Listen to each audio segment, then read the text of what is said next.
UP में अगले साल विधानसभा का चुनाव है, आपकी पार्टी इस चुनाव को किस नजरिए से देख रही है? देखिए, उत्तर प्रदेश एक बड़ा सूबा है और यहीं से जो है केंद्र का रास्ता भी जाता है। ये चुनाव महत्वपूर्ण है। जिस तरह भाजपा भारतीय संविधान को खत्म करने के प्रयास में लगी और जिस तरह से वो सरकारी तंत्र हो, नौजवान हो, महिला हो, किसान हो, सबके विरोध में काम कर रही है, चाहे व्यापारी हो, तो इस चुनाव के मद्देनजर हम ये समझते हैं कि उत्तर प्रदेश में भाजपा को रोकना जरूरी है और इसके लिए हम तैयारी भी कर रहे हैं कि जो भारतीय जनता पार्टी की उत्तर प्रदेश की जनता बहुजन विरोधी जो नीति है या जन विरोधी जो नीति है उनको जनता के बीच में लेके जाएं और जनता के पटल पर रखें कि जनता फैसला करे कि ये सरकार जो मैं धन्यवाद देता हूँ कि पिछड़े वर्ग के लोगों को मंत्री बनाया है, लेकिन क्या जनता नहीं समझ रही कि 4.5 साल उत्तर प्रदेश में क्या सहा है? अभी 69,000 शिक्षक भर्ती में 6,000 जो है पद खा गए उनके और तमाम तरह से सारे बैकलॉग हुए हैं। जो नौजवान रोजगार के लिए जाते हैं वहाँ तो लाठियाँ लगाते हैं। तो अब तक आज तक मुख्य प्रधानमंत्री ने वादा किया था ना पिछड़े वर्ग आयोग का, और उस आयोग से क्या मिला कि 52% ओबीसी को 27% आरक्षण, और वो भी पूरा नहीं दे रहे हैं, उसको भी खा जा रहे हैं। तो पिछड़ों के विरोधी ये सरकार क्या ये जो ब्लेम चूस बांट के जनता को नहीं पता है? जनता हिसाब करेगी 2022 में। जिस तरह से इनकाउंटर के नाम पे, ठोकों की नीति के नाम पे यहाँ हत्याएं हुई हैं और अब चुनावी रंगमंच तैयार हो गया है। और जो एक कठपुतली है यहाँ भारत के अंदर, जो सोने की चिड़िया है बीजेपी के लिए, जिसको कहते हैं मुसलमान, उसको फिर से जो है बना लिया गया है हथियार।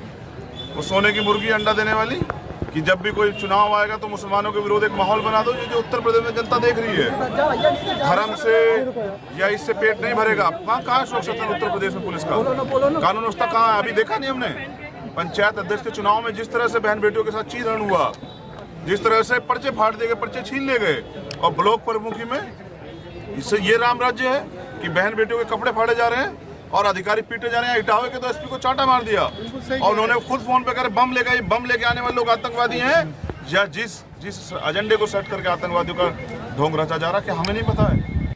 अगर आतंकवादी है तो उनको सजा दीजिए, लेकिन जनता से आतंकवाद के नाम पे वोट लेके और शहीदों का अपमान करने वाली सरकार भारतीय जनता पार्टी के लोगों को अब जनता उत्तर प्रदेश में बर्दाश्त नहीं करेगी।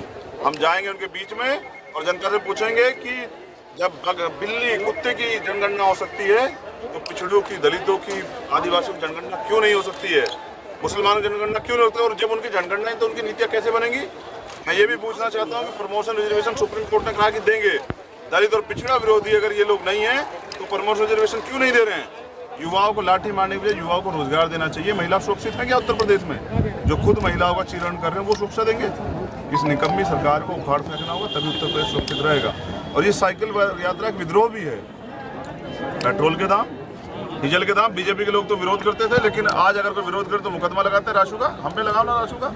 हम ना तो सरकार की राशु का डरते, ना मुकदमे डरते, ना लाठी से, ना गोली से। अपने प्रदेश को बचाने के लिए अपने लोगों का खतरा जो है जुटा देंगे और जाएंगे गांव-गांव में। हमारे कार्यकर्ता घूम रहे हैं पूरे उत्तर प्रदेश में और हर घर में जाकर बताएंगे कि उत्तर प्रदेश 4.5 साल को क्या दिया है भाजपा की सरकार ने। और पिछड़ों के नाम पे वोट मांग के केशव प्रसाद मौर्य हमारे भाई के नाम पे वोट मांग के और बना दिया योगी को मुख्यमंत्री।